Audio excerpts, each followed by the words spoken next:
Ысык Көл облусунда төрөттөн каза болгон аялдардын саны кыскарды. Бул маалыматты облустук статистика башкармалыгынын башчысы Улан Ицкатов билдирди. Анын айтымында 2013 жылдын 4 айына 3 айым каза болду деп берилген. Бирок анын бардыгы төрөттөн эмес. Кээ бирлери сел-саяктар же дагы 2012 жылы каза болуп катталбай 2013 жылы катталып калгандар.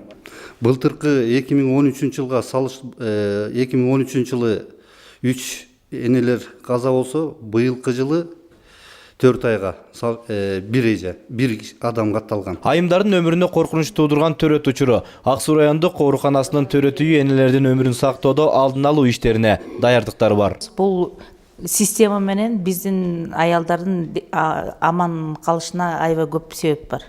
Мисалы деген бул кнопканы басканда бизге ар кайсы бөлүмдөрдөн эмелер жардам келет. Мисалы реанимация бөлүмүнөн, лабораториядан, кан алуучу бөлүмдөн бияка келип туруп калышат, приемный отделениядан. Анан деген биз эмне талап кылсак, ошонун баарын аткарып беришет. Акушерский службада бизге деген убакыт аябай көп ролду ойнойт да.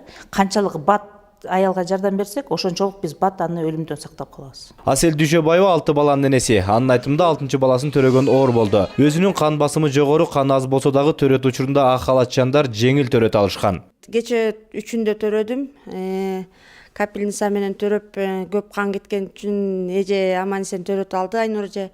Бияктын эжелери абдан жакшы, колдору жеңил, ошондуктан жакшы төрөтүп аман эсен баарын кырсыктан тышкары кылып төрөткөнгө жардамдашат. Биз барган күнү аталган ооруканада 2 ымыркай дүйнөгө келиптир. Врач Роза Тунгатарованын айтымында энелердин кан басымы жогору жана башка оорулар болгондугу үчүн 2 ымыркай кесүү жолу менен төрөлдү. Деген энелери давление, шишик болуп, мочасында белок чыккан, это ушунун баары преэклампсия тяжелой степени деп диагноз коюлат да.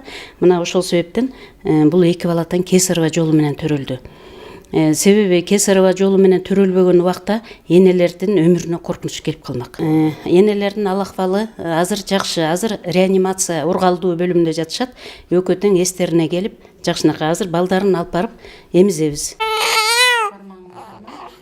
Талайбек Илипаев, Жакшылык Чортонов, ЛТР, Ысык Көл облусунан.